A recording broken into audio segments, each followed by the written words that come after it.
स्वागत है आपका अभी क्लासेस डाउट्स में। और आपका प्रश्न है कि भारतीय स्वतंत्रता आंदोलन में महात्मा गांधी के योगदान का वर्णन करें। तो भारतीय स्वतंत्रता आंदोलन में महात्मा गांधी के क्या योगदान है, आपको वह लिखना है। देखिए, ये जो प्रश्न है ये 5 या 6 मार्क्स के लिए तैयार किया गया है। तो अगर आपसे यह प्रश्न 5 या 6 मार्क्स के लिए क्या पूछा जाता है तो आपको पूरा का पूरा लिखना है। लेकिन यही प्रश्न आपसे अगर 3 मार्क्स के लिए पूछा जाएगा, सेम प्रश्न, या तो 2 मार्क्स के लिए पूछा जाएगा, तो 3 मार्क्स में आपको केवल 3 पॉइंट लिखने हैं और 2 मार्क्स में केवल आपको 1 पॉइंट लिखने हैं।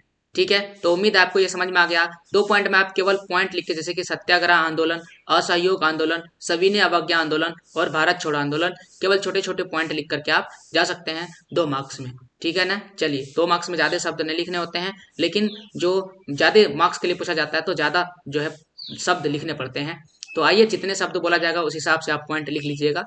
तो इस सवाल का जवाब लिखेंगे कि वर्ष 1915 में जो है महात्मा गांधी भारत आते हैं। इससे पहले ये दक्षिण अफ्रीका में थे और फिर वो आते ही क्या करते हैं, भारत में स्वतंत्रता आंदोलन का नेतृत्व करने लगते हैं।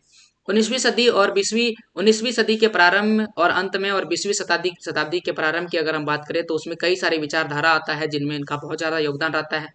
जैसे कि सत्याग्रह आंदोलन महात्मा गांधी द्वारा किए जाते हैं और 1917 में होता है। 1917 में दूसरा फिर होता है। 1917 का पहला जो है नील की खेती करने के लिए ये चंपारण में होता है। और 1917 में फिर होता है, फसल खराब हो जाती है गुजरात के खेड़ा जिला में, वहां पर प्लेग से महामारी फैल जाती है। इसके समर्थन में, किसानों के समर्थन में 1917 में एक आंदोलन होता है। फिर वर्ष 1918 में कपास मिल में श्रमिकों के लिए होता है और फिर 1919 में रोलेक्ट एक्ट के विरोध में आंदोलन होते हैं।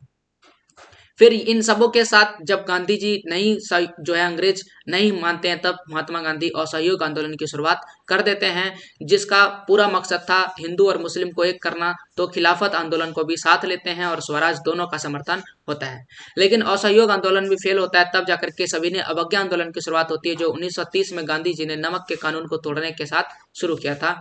और अंत में जब अंग्रेज जब पूरी तरह से बाधित हो जाते हैं, तब भारत छोड़ो आंदोलन का आह्वान करते हैं, जिसमें भारत के सभी जो महान स्वतंत्रता सेनानी हैं एक साथ होकर के गरम दल का साथ देते हैं और फिर भारत में अंत में हमें स्वतंत्रता मिल जाती है। तो ये था भारतीय स्वतंत्रता आंदोलन में महात्मा गांधी के योगदान। और न केवल महात्मा गांधी के बल्कि सभी जो स्वतंत्रता सेनानी है सभी के योगदान से हमें आज़ादी मिली है। तो ये था आपके प्रश्न का जवाब। और मैंने आपको यह भी बता दिया कि अगर आपसे कितने मार्क्स के लिए पूछा जाएगा तो किस प्रकार से लिखना है। और ये टोटल कितना मार्क्स के लिए है, 5 या 6 मार्क्स के लिए टोटल मैंने जवाब लिखा है। तो ये था आपके सवाल का जवाब। अगर आपको अच्छा लगा तो वीडियो को लाइक कीजिए, दोस्तों के साथ शेयर कीजिए। पूरा वीडियो देखने के लिए आपको बहुत बहुत धन्यवाद।